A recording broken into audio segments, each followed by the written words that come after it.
Good afternoon, everyone. We appreciate you being here today. We'll get started. My name is Tim Ripp. I'm a horticultural outreach specialist for Sauk County. And today I have with me Ann Weed, who is also a horticultural outreach specialist from Waukesha County. We'll be your moderators for today. Please use the Q&A feature to ask your questions. You should be able to find us at the bottom of your screen if you're on a laptop. If you're using a cell phone or a tablet, you might need to tap the screen to bring up the menu with the Q&A feature.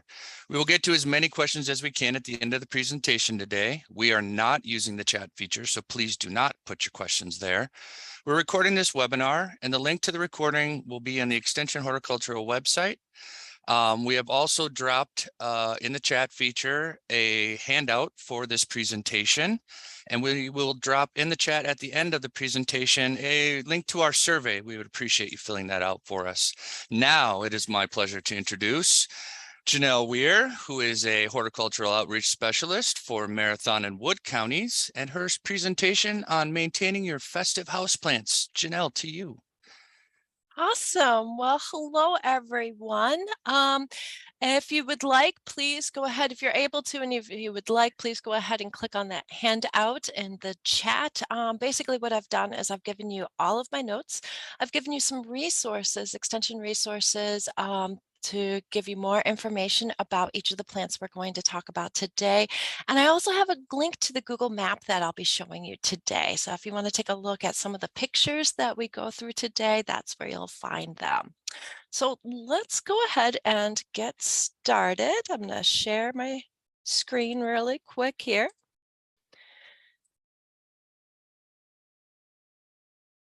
All right, and we see a map.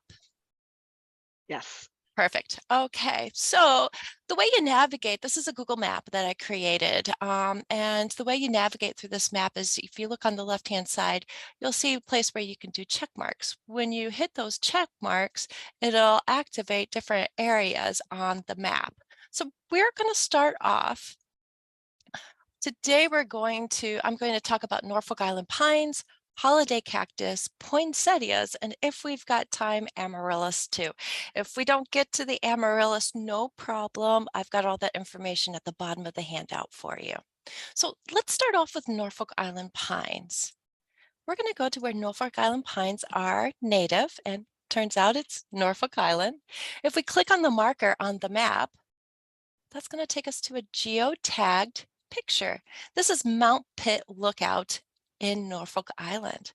And if you look at the picture right away where it lands us, we can see some Norfolk Island pines growing right here. So these plants that the needles are kind of turned upwards, those are going to be your Norfolk Island pines. So as I scroll around this picture, what I want you to think about is, given the conditions where it's native, I want you to be thinking about what conditions can you provide for these plants inside your house if you want to keep it at your house. So I'm going to spin us back around where we started. So first things first, I do want to mention that even though the common name is Norfolk Island pine, they aren't a true pine, but they are a conifer. Norfolk Island pine is just a common name that Westerners have given it. So when we're thinking about this location where they are native, one of the things that comes to mind when we're thinking about those conditions inside our house is we can tell this plant likely thrives in high humidity, right? It's an island in the middle of the ocean. So this location probably has quite a bit of humidity. So when we're thinking about inside of our house, how can we emulate high humidity? Well, one of the ways that we could do it is if the plant is particularly small, say in a 4 to a 6-inch pot, we could utilize a humidity tray. A humidity tray is just some sort of container with a bit of a lip to it. And what we do is we'll put something non-porous on the very bottom. Marbles work great, rocks work great, anything that's going to be non-porous. Even like sea glass would be fantastic and awfully pretty too. And then inside that tray, you're going to add some water, not above the rocks, but just below the rocks. And then you set your plant on top of the rocks. So that way they're surrounded by water, but they're not sitting in water. So for your smaller plants, like I said, ones that are in 4 to 6-inch containers, humidity trays might be helpful to increase the humidity for them. If we're dealing with larger plants, we might be looking at either grouping the plants together, that will help out with humidity, or setting the plants in a room that has a humidifier. The next thing we want to think about when we're thinking about those conditions to thrive for our Norfolk Island pines is going to be what kind of light are they going to need? Now, you can keep a Norfolk Island pine in a, say, north-facing window that doesn't get a whole lot of light, but it's not going to thrive under those conditions. Instead, what you want to do is inside your home, shoot for a nice bright location. A south and east or a west facing window is going to be your best bet. And you want to make sure that you're rotating your plants often. They will tend to start to lean towards the light if you don't rotate them. Okay. As far as temperatures go, this is a really temperate area on our planet. And so you want to keep them in consistent temperatures between 55 and 70 degrees. You want to avoid any sort of significant quick changes in temperature. So we're going to want to keep them away from drafty windows or maybe drafty doors. One other thing to kind of keep in mind about Norfolk Island pines is they are tolerant to salt. Remember, they are located over here on an island, so in the middle, right in the middle of the ocean. So they will be tolerant to some salt. One thing you want to keep in mind, if you are having some issues with them, the biggest issue you're probably going to have is some needle drop happening. If that happens, you need to take a close look at the humidity conditions that you're giving it. Probably increase the humidity. Otherwise, the correct water needs aren't being met. You're probably either keeping it too wet or too dry. So you'll probably want to take a look at those those water needs and fix those a little bit. When you are deciding which types of Norfolk Island pine or which Norfolk Island pine that you want to get, so you're looking at them inside the store, avoid plants that have been painted or glittered. And you'll know what I'm talking about when you see them. They'll have a real pretty glitter and they look fantastic, especially as a tiny little Christmas tree. But that glitter or the paint that they put on them interferes with photosynthesis. So look for the ones that are still natural. Norfolk Island pines typically will only grow about 6 feet indoors, but they can get up to 40 feet, or I'm sorry, 20 feet indoors if the conditions for them to thrive are met. All right, so that gave us a little bit of an idea of what to expect out of our Norfolk Island pines. Let's go back to our map. And now we're going to investigate holiday cactus. That's going to bring us over here to South America.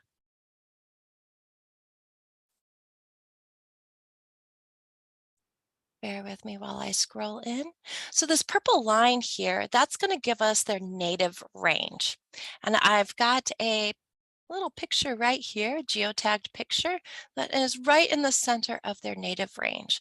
Let's take a look at what we've got and see if we can figure out those best conditions again for how to keep them happy. So I've selected this picture in particular. Let's just take a little view. We can see very tropical, very green.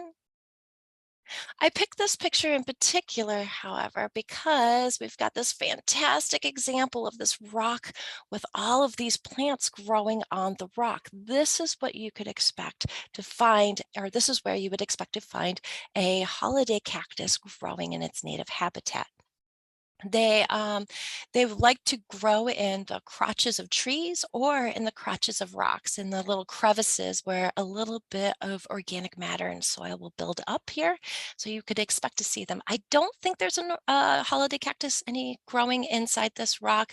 Resolution isn't really good enough for me to be able to zoom in to tell for sure. But this is this is the type of setting that we would expect to see them. So thinking about that, and thinking about, it's a tropical plant. It's definitely an understory plant and it doesn't grow very tall. So The light conditions that we're going to be looking for are going to be a north or an eastern window. If, let's say, the only window that you've got, perhaps that you live inside an apartment and the only window you have is going to be a south or a west facing window, that's okay. You're just going to want to make sure that you're providing a little bit of shade for it. So that might be something as simple as sheer curtains. They benefit from going outside. I take mine outdoors every day, every year. But when you do take them outdoors in the summertime, just make sure that you set them in a location that's going to be filtered sunlight to part shade. So underneath trees are going to do a fantastic job of mimicking their natural setting. As far as water conditions go, even though they have cacti in the name or in the common name that we give them, holiday cactus, we're not going to treat them the same as we would a desert cactus. So we've already kind of talked a little bit about how the light conditions, we're not going to put it in full sun. We're going to put it in kind of an understory light conditions or north facing light conditions. With water, what we want to do is treat it like we would the rest of our tropical house plants. So we don't want it to have really soggy soil. Soggy soil is going to result in rotting plants, or if it's in bud, if it's in flower, the flowers will fall off, the flowers will abort, and what you may end up happening is the entire plant wilting. They do like to be dry. They like the surface to be dry, so you're going to water them just like you would your other tropicals. During the blooming period, though, they go through a little bit more water and more humidity. So that's something that you're going to want to keep an eye on. So as it's going into bloom, right about now, this time of year, for at least a Christmas and a Thanksgiving cactus, you're going to want to give them a little bit more water. When they're finished blooming, you're going to pull back on that water until St. Patrick's Day. As far as soil goes, keeping in mind that, they're basically epiphytes. They grow in these places where they don't have really deep or rich soil. So good drainage is going to be very important. Any peat-based or core-based soil will work well, and they don't have expansive root systems, so keep them pot-bound. They like to be tight inside their pots. You can repot them about once every 3 years, and the same rule goes for them as the rest of your container plants. You only go up one size with each repotting. Humidity, they are succulents, and so they don't really care about dry conditions except for when they're in bloom. If it's especially dry, those flowers will not last very long. So if you want the flowers to last longer, give them a little bit of humidity during their blooming cycle. And then fertilizer, during the months of June through August, go ahead and give them a balanced fertilizer at about half the strength. And then in the fall, when you notice the tips of the leaves starting to set buds, that would be a great time to switch over to a high phosphorus fertilizer. I like to think of high phosphorus fertilizers as kind of being pyramids, or we can think of them as kind of Christmas tree shaped, where the lower numbers are on the edges and the higher numbers up at the top. So your lower number is so what you would be looking for a high phosphorus fertilizer would be something like maybe a 5-15-5. Okay. You're going to give that to it right when it's in its blooming cycle, and then as soon as it's finished blooming, you can cut off the fertilizer. So how do we tell the difference between our different cacti? Well, let me first, bear with me just a second.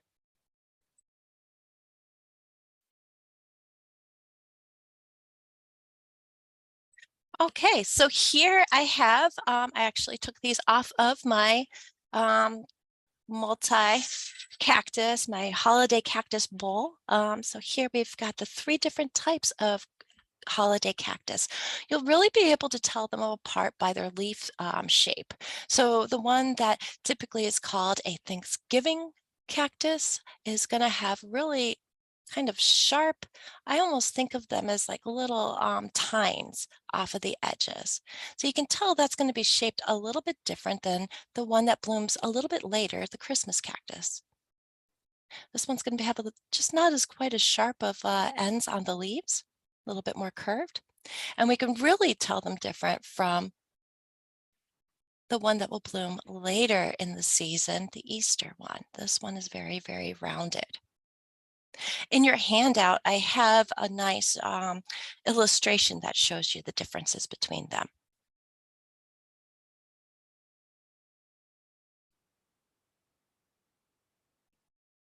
All right. Holiday cactus are very long-lived and they tend to be generational plants. So it's not rare for me to hear from somebody that they've got a part of their grandmother's or even their great-grandmother's plants. I think this is why they tend to be have a soft spot in many of our hearts. They are succulents, like I said, but they don't want really super sunny or super dry locations. Remember in the picture, they are understory plants. So how do we get them to flower? Well, the Thanksgiving and the Christmas ones are both short day plants. They require short days and cool nighttime temperatures. So probably the easiest way to encourage them to go into flower is to leave them outdoors right up until the temperatures start to drop below 32 degrees. So you're going to keep them out there when the temperatures are right in the low 40s, high 30s. Leave them out there up until then, and then go ahead and bring them indoors. Once they're indoors, set them in a bright location with daytime temperatures between, say, 65 to 70 degrees. Once they're exposed to cooler nighttime temperatures of around 55 degrees or less, they're going to bloom within 5 to 6 weeks. Without the fluctuation of temperatures of less than 55 degrees. So let's say that you keep your house heated right at 65 to 68 degrees, then you're going to have to induce darkness to get them to go into flower. And that darkness is going to need to what you're going to need to do is have them in complete darkness for 12 hours per day for about 6 weeks.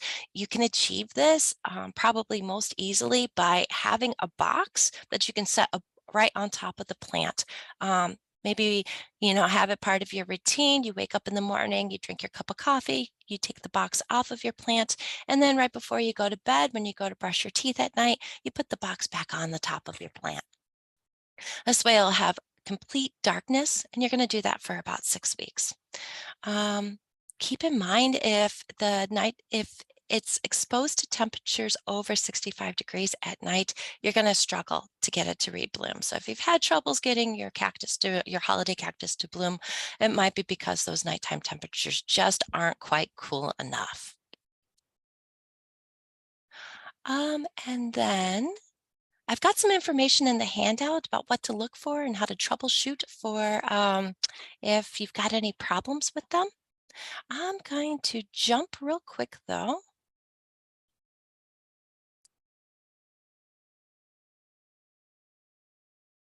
Ahead to poinsettias. So I'm going to click off of that, click onto our poinsettias and scroll out. And poinsettias are native to Mexico. So this red line shows about their native range. And let's start off. This is a picture from a botanical garden in Mexico that shows typically where you'll find poinsettias growing. Poinsettias they're actually small shrubs, and they will grow, like I said, along the coast of Mexico. So kind of looking at this picture, what can we tell about the conditions it would need to thrive? Well, I said it was a shrub.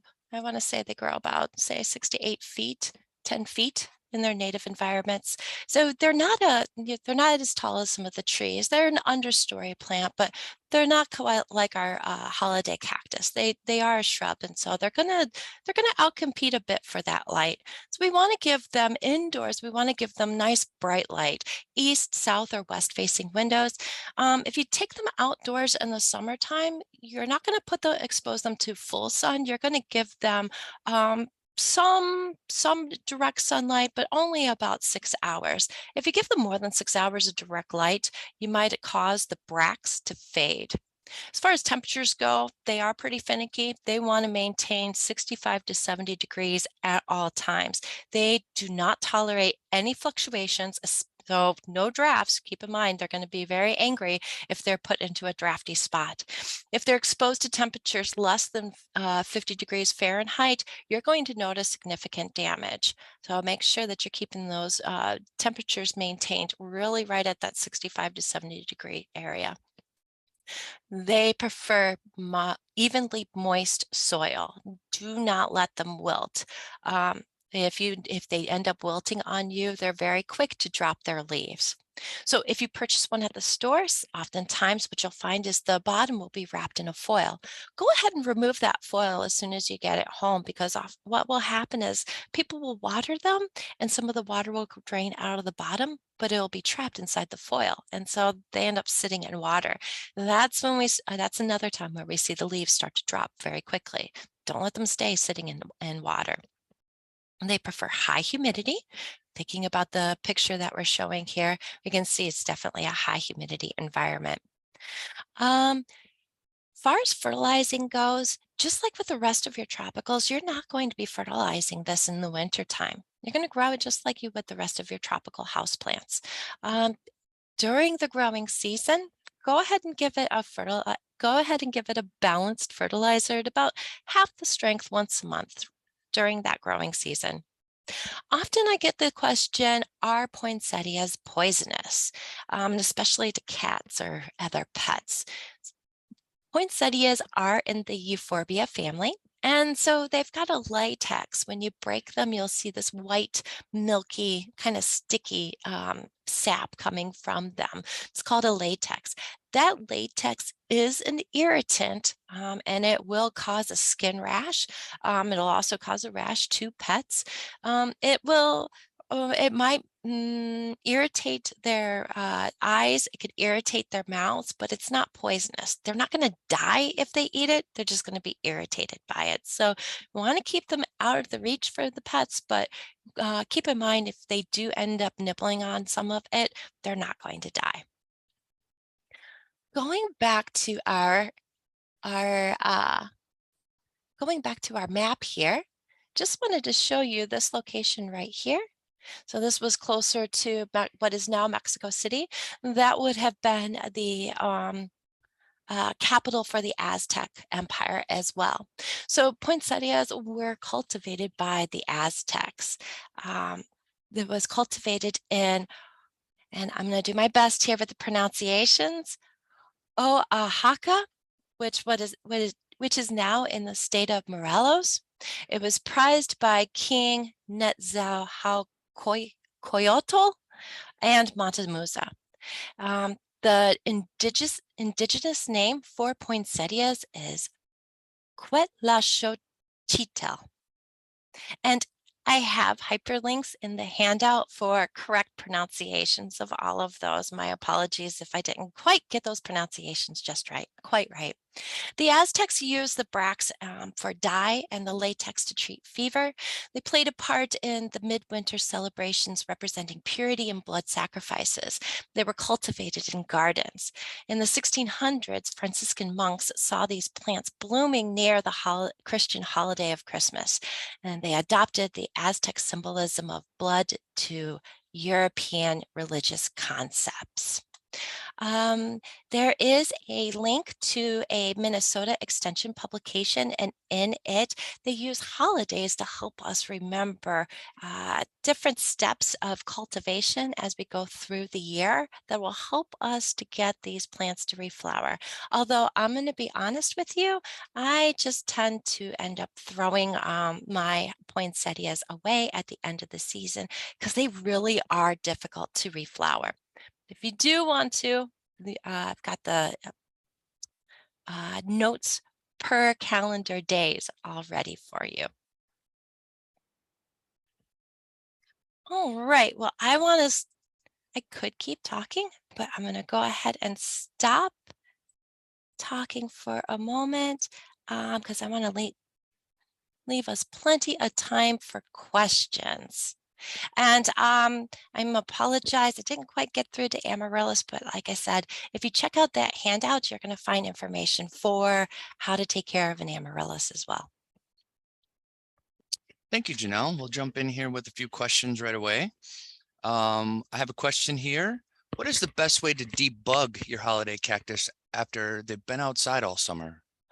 Yeah, so the way that I handle them is the first thing I'll do is I will tip them carefully on their side, rinse them with a fine spray of water, try to knock off as many of those insects down there as possible.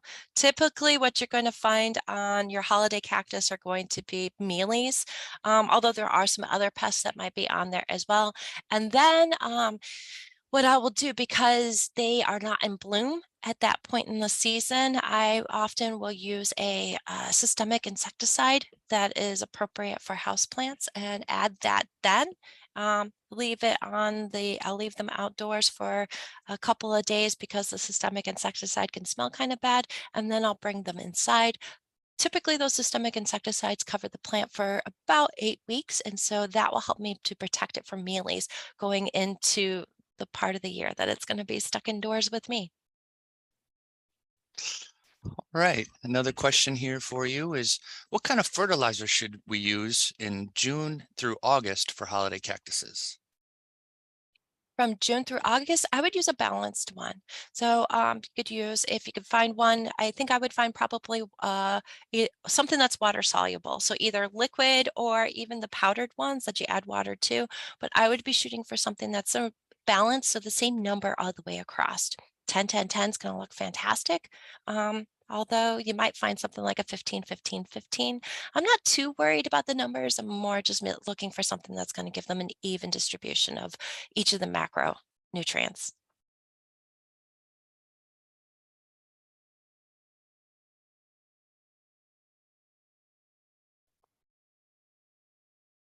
All right, another one here. How can the holiday cactus easily be propagated? Oh, that's a nice, easy one to propagate. So honestly, I'm going to steal my examples right here. So honestly, I would take a small part of a plant, something like this, pinch it off, right at where the leaf joint meets the next leaf. And what I would do is let it dry and actually this is going to work for just about anything that's a succulent. Let it dry for a couple of days on a countertop. And then what I would do is I would set it in something that is very, very fine. So seed starting mix is going to work really nicely, something that's peat based with a little bit of vermiculite, maybe some perlite. That's going to work fantastic for you. Really, any potting mix that's appropriate for container planting, something that's peat or coconut coir based, it's going to work really nicely for you. And then what I would do is I would put it in a very shallow container with that mix. I would only set it in just a little bit. Don't want long stretches of the plant. You just want, the tip of a plant. Put that in there, keep it moist. It's probably going to take, I don't know, maybe 3 to 6 weeks or so, and it will take root. You're not going to pot it up into a larger size container until the roots are nicely distributed with it throughout that container. So the containers that I start my plants out in, I'm shooting for something that's going to be somewhere in the 2 to 4 inch size.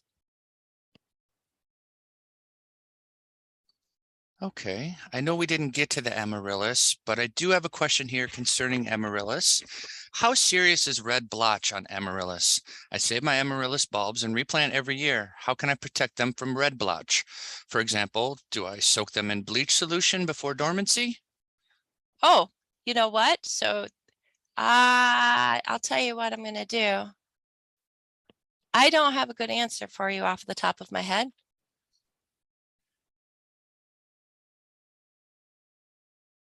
I just put my email address inside of the chat. If you could reach back out to me, because I don't want to, my hunch is going to be probably dust them in a sulfur dust, but I'm not positive that that is going to solve that problem.